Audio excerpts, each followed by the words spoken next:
Expats in Austin, the podcast where we explore the lives of expatriates living right here in Austin, Texas. I'm your host, Kurt Russell. We'll hear the stories from these unique people who chose to leave their country of birth to make Austin their home. We'll meet the entrepreneurs who navigated the extra obstacles to start their own businesses in this very special city. And we hear from the experts about immigration, relocation, taxes, mortgages, healthcare, family life, balancing cultures, and much, much more. It's time to meet the expats in Austin.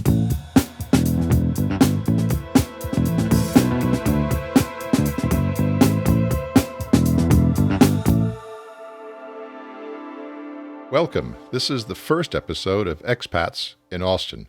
I'm your host, Kurt Russell. We're going to answer the three basic questions. Why Expats in Austin as a podcast? Why me? And why now? Well, the first question, why expats in Austin? That's a two-part question, and it requires a two-part answer. Quite simply, expatriates are unique, and Austin is unique. Expatriates are special. They've made the decision to leave the country of their birth. This is a complicated decision, and it's fascinating when you delve into it. Expatriates are also outward-thinking people. The reasons to leave your country of birth, it could be any number of things. It could be love, work, curiosity, adventure, family, you name it. Some people do it only for a short period of time. Others, they'll do it permanently. Some of us, like me, we do it repeatedly. Living in a country is very, very different. It's vastly different than actually just visiting it. It gives you a totally new point of view. Your paradigm changes. Curiously, the view of one's own country changes, as does, of course, the view of your adopted country. And these views never go back to the original shape. You've expanded your mind, it's changed, and it will ever be that way. We, as expatriates, are observers of culture and humanity, but not from a distance, but we do it from a very subjective point of view. We, as expatriates, actually live it. Why Austin? Well, it's one of the fastest growing cities in the USA. It's a strange mix of being very kicked back and kind of chill, but it's also cutting edge, and it's driving and thriving. You walk around Austin and it feels kind of small townish. There are some village areas within the city limits, yet it's also highly cosmopolitan and international. You don't believe me? Just go ahead and check Facebook and find out all the groups dedicated to Germans, Irish, Dutch, Indian, Arab speakers, all of them in Austin. And it's a great place to live and work and study.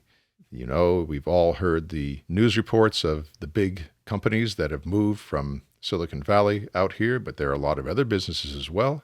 And of course, there's no end to the arts, restaurants, music, film, and there are over a dozen top-notch colleges in the region. So obviously, Austin is an attractive choice not for only Americans, but also for people from around the world. And why me? Well, since 1977, I've been an expatriate. I've lived in Greece, the Caribbean, Spain, France, the Netherlands, Belgium, and Dubai. Professionally, I've visited over 40 countries. And perhaps the most telling of all is that in my 62 years of life, I've had over 50 mailing addresses. What does that mean? It means that over 50 times I put all my stuff into bags, boxes, and moved it to another location. If you wanted to visit me or send me a letter, you would have needed a new mailing address. So you see, I've been a perpetual outsider.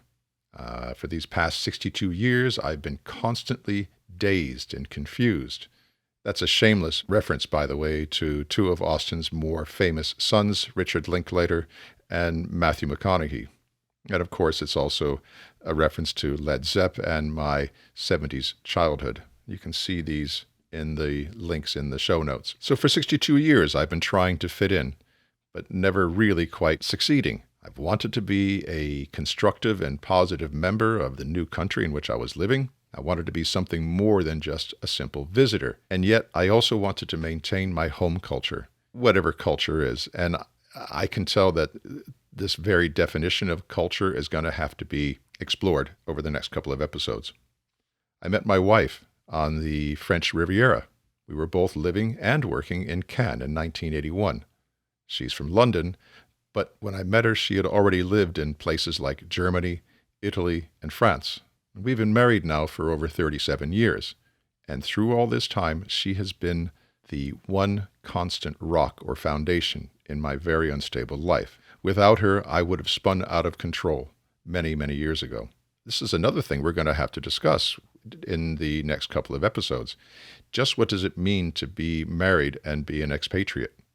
In my case, though, by looking at my wife only, nobody understands an expat better than a fellow expat. So we now have 4 children. They were born in New York, London, and the Netherlands. In Brussels, of course, we spoke English at home, and the kids learned and spoke Flemish at school because they went to a local school, and they learned French as a matter of course. My attempts at speaking these languages, including English, believe it or not, were a constant source of amusement and, in their teenage years, painful embarrassment. They simply did not want to introduce Dad from America with his funny accent.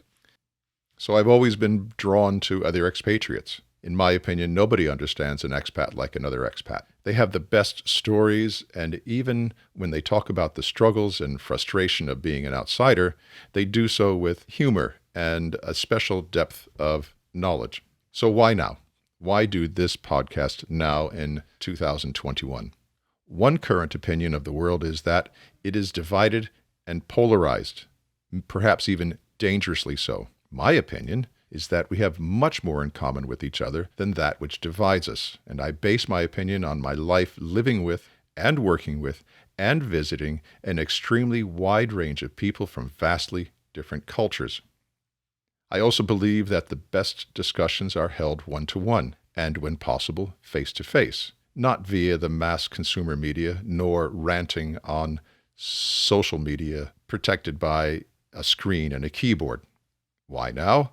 The subject of America and Americans occupy much of the international media. I believe that much of this coverage suffers from the constraints of time and the obligations to shareholders and advertisers. I don't find this wrong. I don't find this surprising. It's just the way things are. But I believe that expatriates, people who have chosen to leave the country of their birth to live in yet another country, often have a point of view or an opinion or insight which could benefit the rest of the world if they would just listen. So here it is. Why expats in Austin? Because you guys are fascinating outsiders and you live in a wonderful city. Why me? Because I want to make Austin my home. I understand the expat life because I have lived it. Maybe with the help of other expats, maybe, just maybe, I can finally settle down. And why now? The world needs the insight of people who really know what it's like to be an outsider.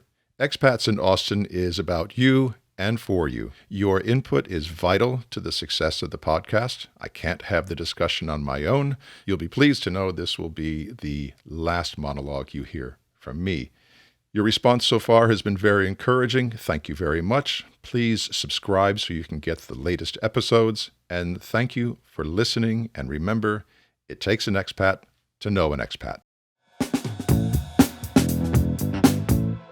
Thank you for joining me on this episode of the Expats in Austin. If you want to hear more from the Expats in Austin, go ahead and join the Expats in Austin Facebook group. And of course, please download and subscribe to us on your favorite podcast platform. Please join me, Kurt Russell, the next time we meet the Expats in Austin.